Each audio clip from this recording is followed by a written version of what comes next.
Morning all of you. तो आज जो है हम लोग पिछली क्लास में हमने क्या डिस्कस किया था हम बात कर रहे थे हमारे खनिज की कि भारत में कौन कौन से खनिज पाए जाते हैं, उनके लिए क्या क्या जो है जलवायु दशाएं क्या क्या होनी चाहिए, या फिर हमने बात की थी कि उनका किस तरीके से उत्पादन होता है, भारत में किस क्षेत्र को किस नाम से बुलाते हैं, उनके जो उपनाम थे उनके बारे में हमने देख लिया था। उसके बाद हमने बात कर ली थी लौह अयस्क की। लौह अयस्क के हमने चारों प्रकार देखे थे, फिर उसका उत्पादन या फिर उसका जो खनन है वो कहाँ कहाँ होता है इसके बारे में हमने बात कर ली थी। नेक्स्ट जो हमारा खनिज आता है वो है हमारा मैग्नीज। देखिए मैग्नीज क्या, एक ऐसी जो खनिज के रूप में जाना जाता है जो अवसादी चट्टानों से प्राप्त होता है। और अवसादी चट्टानें क्या होती हैं ये आप लोग फर्स्ट ईयर में पढ़ चुके हैं, बीए फर्स्ट ईयर में भी पढ़ा होगा चट्टानों के बारे में। तो अवसादी चट्टानें क्या होती हैं, जो अवसाद से बनती है, जिनमें क्या होता है किसी जीवाश्म का परत दर परत ऊपर एक दूसरे के जमने से जिस चट्टान का निर्माण होता है उसे हम अवसादी चट्टानें कहते हैं। तो मैग्नीज जो खनिज है वो हमारा अवसादी चट्टानों में पाया जाता है। और अवसादी चट्टानों अगर भारत में देखें तो अवसादी चट्टानें सबसे ज़्यादा कहाँ हैं, धारवाड़ युग की हैं जो अवसादी चट्टानें, जो हमारे इधर उड़ीसा महाराष्ट्र मध्य प्रदेश वाले क्षेत्र में ज़्यादा पाई जाती हैं। देखिए हम बात कर रहे थे हमारे कौन सा खनिज, मैग्नीज। मैग्नीज जो खनिज है वो बेसिकली जो हमारा अवसादी चट्टानों में पाया जाता है। अवसादी चट्टानें क्या होती है, अवसाद से ही संबंधित है ये सेडिमेंट मतलब बचा हुआ भाग। देखिए आज जो मान लीजिए कोई जीवाश्म है या फिर कोई भी मतलब तत्व है जो सेडिमेंट यानी कि उसका जो अवसाद हो गया, यानी वो एक परत दर परत के रूप में जमा होता चला गया है। जब वो परत दर परत जमा हुआ मिलता है तो हम उसे अवसादी चट्टान के रूप में, जो अवसाद के रूप में यानी जो बचे हुए भाग के रूप में जो बचा हुआ भाग है उसको हमने अवसादी चट्टानों का नाम दे दिया। ठीक है, इतनी चीज़ों में कोई दिक्कत। अब देखिए हम कि भारत अगर बात करें भारत की, तो भारत मैग्नीज उत्पादन में 80% स्थानीय रूप से प्रयुक्त किया जाता है।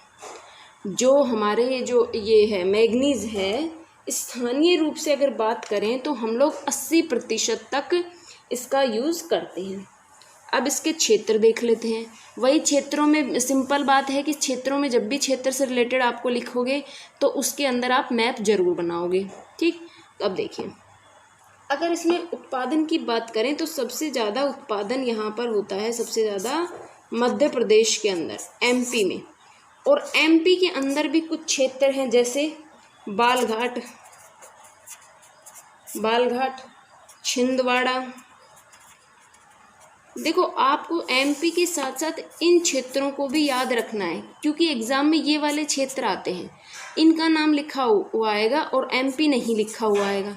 तो आपको वहाँ भी पहचानना है कि उत्पादन की दृष्टि से अगर देखें तो मैग्नीज का उत्पादन सर्वाधिक एमपी में होता है, ये फर्स्ट नंबर पे आता है। और इसमें बालघाट और छिंदवाड़ा 2 ऐसे क्षेत्र हैं जहाँ पर उत्पादन किया जाता है। दूसरे नंबर पे अगर बात करें तो हमारा उड़ीसा आता है। उड़ीसा कितने नंबर पे, सेकंड नंबर पे आएगा। और इसके अंदर है कौन कौन से क्षेत्र, कोरापुट, उसके बाद हमारा कालाहांडी, नेक्स्ट है हमारा इसी के अंदर सुंदरगढ़, उसके बाद आता है इसमें लास्ट है हमारा नकटीपल्ली। नकटीपल्ली जैसा नाम सुन के आप साउथ के नाम मत लिख देना कि कर्नाटक या तमिलनाडु होगा। नकटीपल्ली उड़ीसा के अंदर स्थित है। तो ये क्षेत्र है जहाँ पर मैग्नीज का उत्पादन सेकंड नंबर पे किया जाता है। पहले नंबर पे हमने बात की एमपी में जो बालघाट और छिंदवाड़ा वाला क्षेत्र है। उड़ीसा के अंदर बात करें तो कोरापुट, कालाहांडी, सुंदरगढ़ और नकटीपल्ली वाला जो क्षेत्र है वहाँ पर उड़ीसा में मैग्नीज का उत्पादन किया जाता है। ठीक है, नेक्स्ट इसमें आप देखिए तीसरे नंबर पे जो आता है, तीसरे नंबर पे इसमें महाराष्ट्र आएगा। और कम से कम भी तो आपको 3 से 4 जो है, 3 से 4 आपको क्षेत्रों के बारे में बताना पड़ेगा। मतलब 3 से 4 जो उत्पादित क्षेत्र हैं उनके बारे में आपको इसमें बताना पड़ेगा। तब आपका आंसर थोड़ा क्या लेंदी हो जाएगा, और वो क्योंकि आपके 10 नंबर का क्वेश्चन आएगा, शायद 10 नंबर के क्वेश्चन में आप इतना तो लिखोगे ना कि एग्जामिनर सेटिस्फाई हो जाए। तो तीसरे नंबर पे आता है हमारा महाराष्ट्र। और महाराष्ट्र में कौन कौन से स्थान है? नागपुर, भंडारा पेटी, ये एक पूरी पेटी बनी हुई है क्षेत्र की, पूरे क्षेत्र में फैला है। सेकंड में हमारा आता है रत्नागिरी, और थर्ड में ये भदारा था, लेकिन इसको आप लोग इसी के अंदर मर्ज कर दिया जो पेटी के अंदर आता है। तो नागपुर, भंडारा और रत्नागिरी 2 ऐसे क्षेत्र हैं जो महाराष्ट्र के हैं जहाँ पर मैग्नीज का उत्पादन किया जाता है। एक क्षेत्र और लिख लीजिए चौथे नंबर पर, कर्नाटक।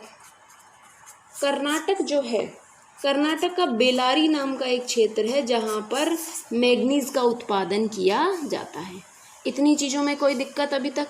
कि हमने बात कर ली हमारे महाराष्ट्र, कर्नाटक और 4 क्षेत्रों की बात कर ली मैग्नीज के, कि 4 क्षेत्र हैं जिसमें मैग्नीज का उत्पादन किया जाता है। इतनी चीज़ें क्लियर?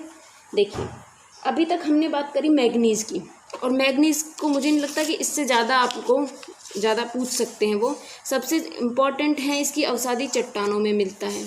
फिर हमें धारवाड़ युग की चट्टानें ये बताना है। फिर हमें बताना है कि 80% तक इसका उत्पादन किया जाता है। उत्पादन कहाँ कहाँ किस किस क्षेत्र में किया जाता है वो आपको मैप के अकॉर्डिंग बताते हुए चलना है, ठीक है।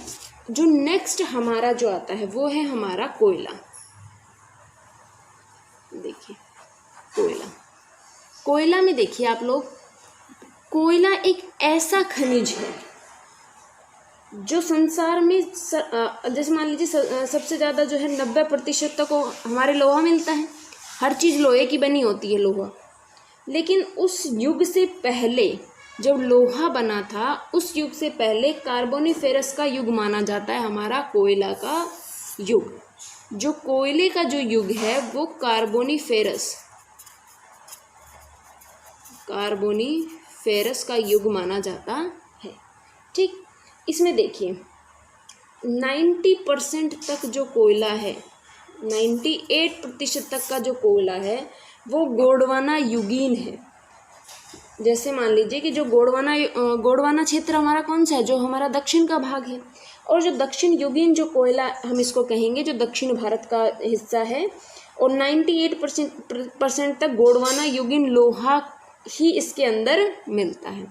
देखिए कोयला हमारे 4 प्रकार के माने जाते हैं, और युग के आधार पर अगर हम बात करें तो 2 प्रकार के होते हैं।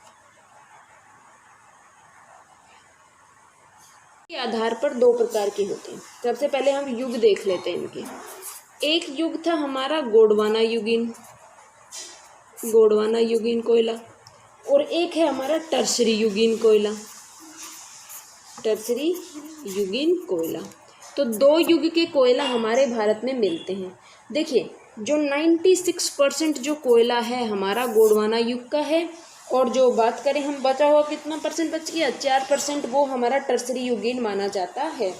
तो जो सबसे जो अच्छी क्वालिटी का जो कोयला है वो हमारा गोंडवाना लैंड में मिलेगा, और टर्सरी युगीन कोयला कौन सा है हमारा, जो कम हमारे जो है एक तरीके से बात करें कि कम उपयोगी, या फिर जिसे बोलें कि हम कम शुद्ध जो कोयला होगा वो हमारा टर्सरी युगीन कोयला माना जाता है। इतनी चीज़ें के लिए अब देखिए भारत को अगर भंडार की दृष्टि से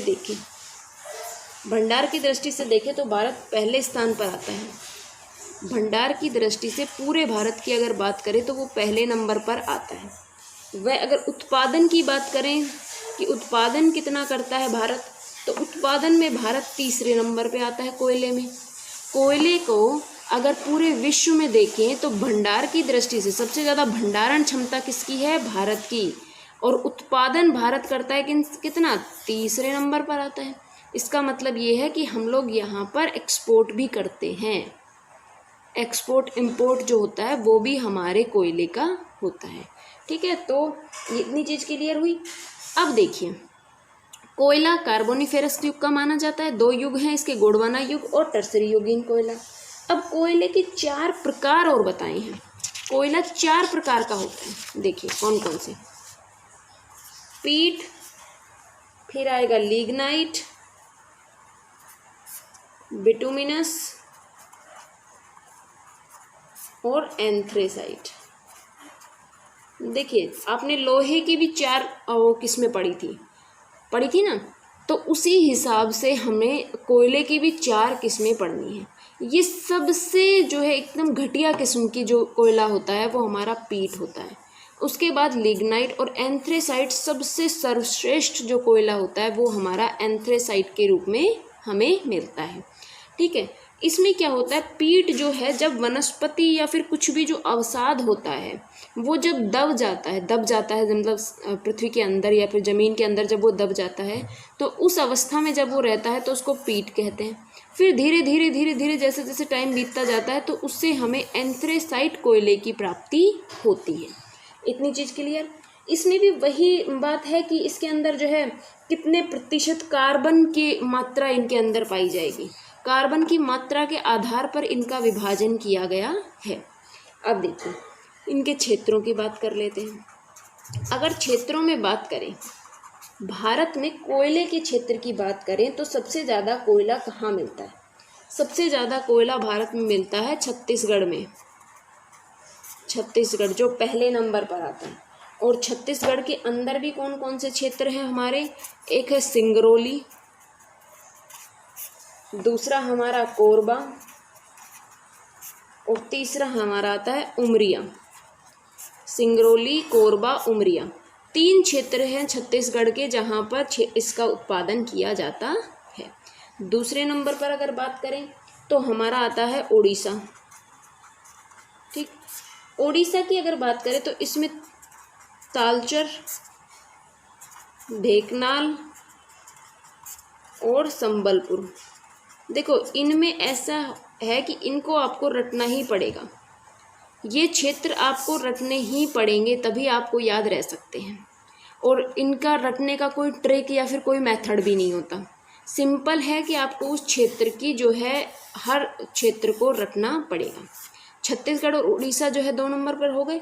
फिर तीसरे नंबर की अगर हम बात करें तो तीसरे नंबर पर हमारा आता है कौन सा? झारखंड। झारखंड, और झारखंड में अगर क्षेत्रों की बात करें तो इसमें झरिया, बोकारो, एक आता है हमारा कारहरबरी, नेक्स्ट है इसके अंदर करनपुर। ये कुछ क्षेत्र हैं जो आपको याद रखने। और देखो सारे क्षेत्र लिखने की ज़रूरत नहीं है, सिर्फ आपको 2 से 3 क्षेत्र याद करना है कि झारखंड के ये क्षेत्र हैं और छत्तीसगढ़ के ये क्षेत्र हैं, उड़ीसा के ये क्षेत्र हैं जहाँ पर कोयले का उत्पादन किया जाता है। 3 क्षेत्र हो गए। अब एक चौथा क्षेत्र और बात कर लेते हैं हम। चौथे क्षेत्र में अगर हम देखें तो चौथे नंबर पे हमारा आता है पश्चिम बंगाल। देखिए पश्चिम बंगाल, और पश्चिम बंगाल में 2 क्षेत्र हैं, एक है रानीगंज और एक है दार्जिलिंग। रानीगंज और दार्जिलिंग पश्चिम बंगाल के 2 क्षेत्र हैं। भारत का सबसे बड़ा सर्वाधिक उत्पादन क्षेत्र तो कहाँ था? छत्तीसगढ़ में, लेकिन सबसे बड़ा उत्पादक क्षेत्र है रानीगंज। सबसे बड़ा और सर्वाधिक में अंतर होता है। सबसे बड़ा जो क्षेत्र है वो तो है रानीगंज, और सर्वाधिक उत्पादन होता कहाँ है? छत्तीसगढ़ में। क्षेत्र सबसे बड़ा रानीगंज में है लेकिन उत्पादन सबसे ज़्यादा होता है छत्तीसगढ़ के अंदर। ठीक, इतनी चीज़ समझ में आई। फिर आता है दार्जिलिंग। दार्जिलिंग तो टर्सरी युगीन कोयले का भंडार माना जाता है। हमने 2 युग बात करी ना, एक गोंडवाना युग की और एक टर्सरी युगीन। जो दार्जिलिंग है वो एकमात्र ऐसा क्षेत्र है जहाँ पर टर्सरी युगीन कोयले की उत्पत्ति हमें होती है। इतनी चीज़ों में कोई दिक्कत है? अब देखिए, अब हम इनकी क्वालिटी के आधार पर देखते हैं एक बार, जिससे देखिए ये अगर लिग्नाइट कोयले की बात करें, आपको याद आ जाना चाहिए पीट, लिग्नाइट, बिटुमिनस और एंथ्रेसाइट। जो लिग्नाइट कोयला होता है, लिग्नाइट कोयला है वो सर्वाधिक भंडार इसका मिलता है तमिलनाडु के अंदर। तमिलनाडु के अंदर सबसे ज़्यादा लिग्नाइट कोयले का उत्पादन होता है। लिग्नाइट कोयले का सर्वाधिक उत्पादन कहाँ होता है? तमिलनाडु के अंदर। और तमिलनाडु के अंदर भी जो है नेपली क्षेत्र में इसको माना जाता है। और राजस्थान के अंदर भी लिग्नाइट और भूरा कोयला ही प्राप्त होता है। इसलिए हम कहते हैं कि राजस्थान के अंदर सबसे ज़्यादा लिग्नाइट, और भारत में सबसे ज़्यादा क्षेत्र में लिग्नाइट कोयला ही पाया जाता है।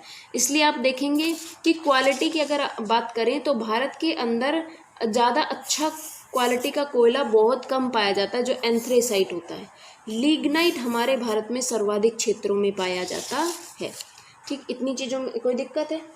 अब हम बात करते हैं नेक्स्ट जो हमारा आता है, वो आता है हमारा पेट्रोलियम। ठीक, पेट्रोलियम के बाद में हम अभी हमारे बहुत सारे खनिज बाकी हैं और हम हर एक खनिज के बारे में इसी तरीके से बात करते हुए चलेंगे। अब देखिए नेक्स्ट जो हमारा आता है कौन सा, पेट्रोलियम। और इनको इसलिए कम पढ़ाती हूँ क्योंकि ये चीज़ें ना याद रटने की है, और एक दिन में ही अगर सारा पढ़ा दें, आधे घंटे की पूरी क्लास ले लें, आधे या 40 मिनट की, तो उसमें क्या है, आपको एक साथ सारी चीज़ें पढ़ने को मिलेंगी।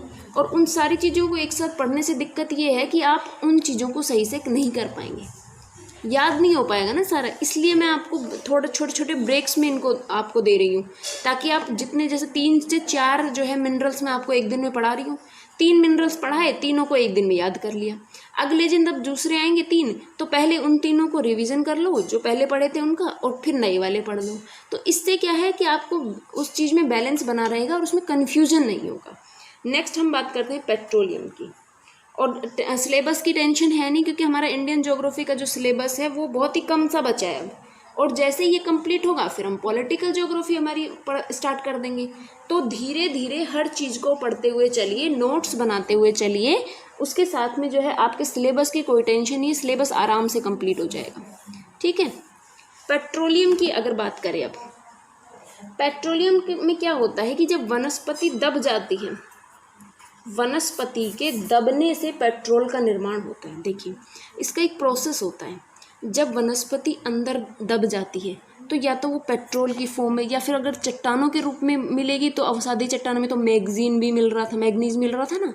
उसके अलावा जो हमारा कोयला है वो भी हमें इसी रूप में वनस्पति के सड़ने गलने से मिलता है। ये जो हमारा पेट्रोलियम और ये सब क्यों बनता है, जैसे मान लीजिए कोई क्षेत्र है, सारी चीज़ें ख़त्म हो गई वहाँ पर, और अब जो पेड़ पौधे जो जंगल थे हमारे वो सारे के सारे ज़मीन के अंदर दब गए, दब जाएंगे ना।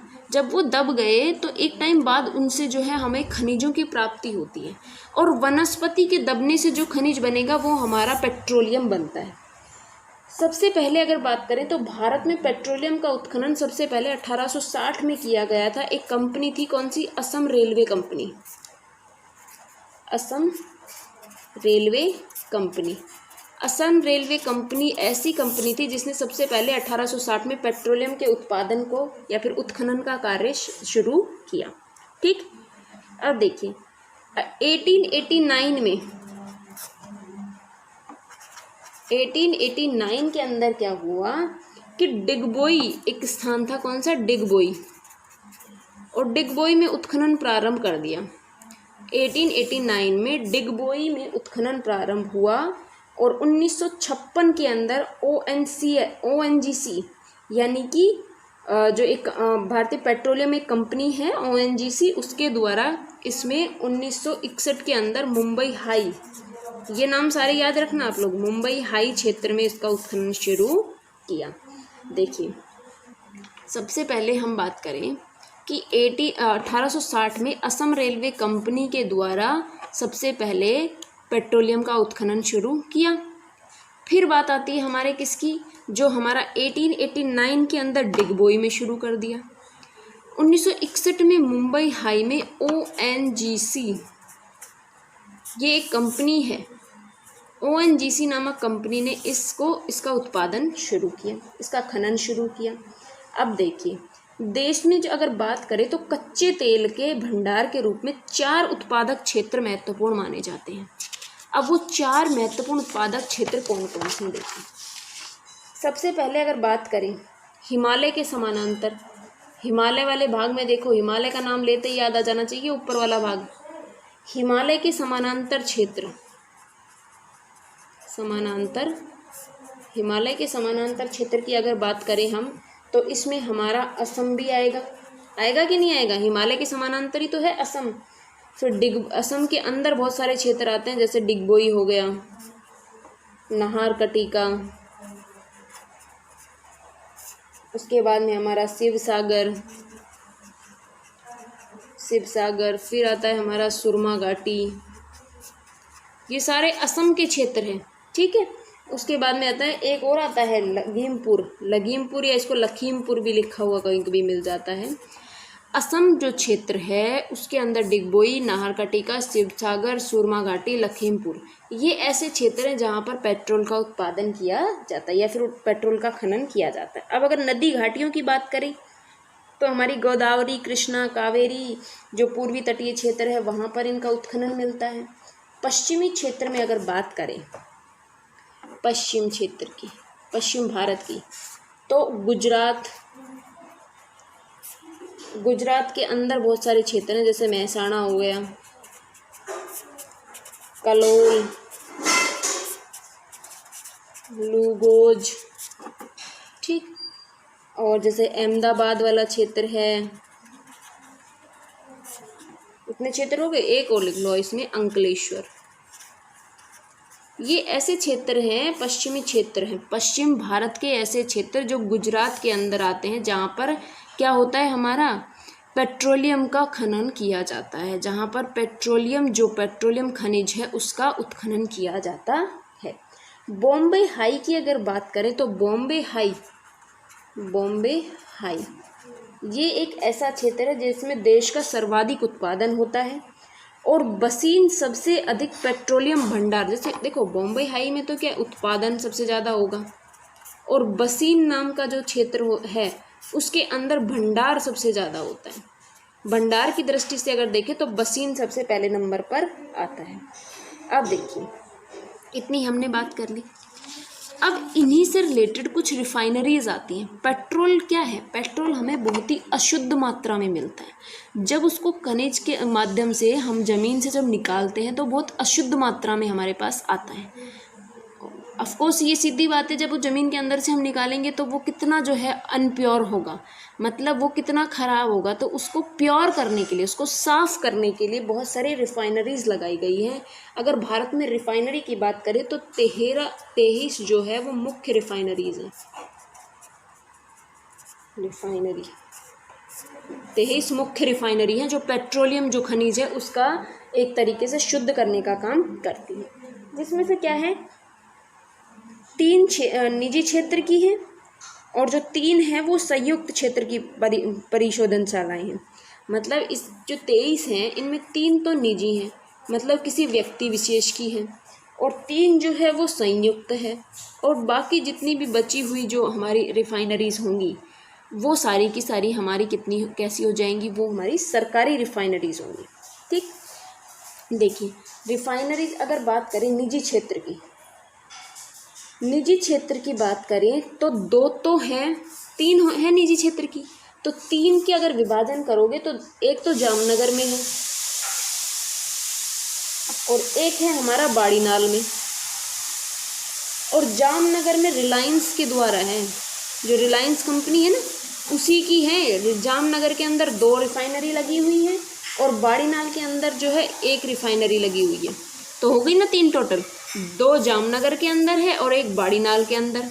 ये तो रिलायंस ग्रुप की है और ये वाली जो है वो एस्सार की है। एस्सार पेट्रोल पंप सुना होगा आप लोगों ने, बहुत बार देखे होंगे, एस्सार पेट्रोल पंप लिखा हुआ मिलता है। ये एस्सार जो कंपनी है ये भी गुजरात में है और ये भी गुजरात में है।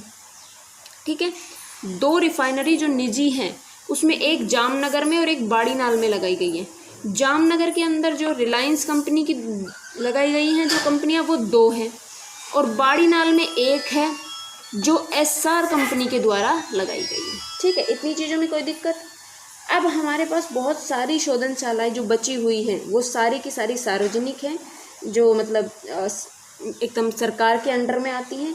उन सब की लिस्ट मैं आपको दे दूंगी, वो आप लोग उस लिस्ट से कर लेंगे। ठीक है, तो आज की क्लास में बस हम इतना ही करेंगे, बाकी का हम अगली क्लास में करेंगे। ठीक है, इतनी चीज़ें जो हमने, क्योंकि आज 4 शायद मिनरल्स की बात की है, 3 या 4 जितने भी हमने डिस्कस किए हैं उनको आज आप याद करेंगे। जब ये याद हो जाएंगे तो फिर हम अगली क्लास में अगले और कल जो है हमारे ये कंप्लीट हो जाएंगे। पता है, कृषि हो गया, मिनरल्स हो गए, उसके बाद आपके उद्योग आएंगे। ये ऐसे टॉपिक्स हैं जिनको आप ब्रेक कर करके पढ़ोगे तो ही याद कर पाओगे। और रिलेट कर करके जब पढ़ना पड़ेगा आपको, और जो ऐसे क्षेत्र हैं उनको तो आपको रटना ही है। ठीक है, तो बाकी की बातें हम नेक्स्ट क्लास में करेंगे। धन्यवाद।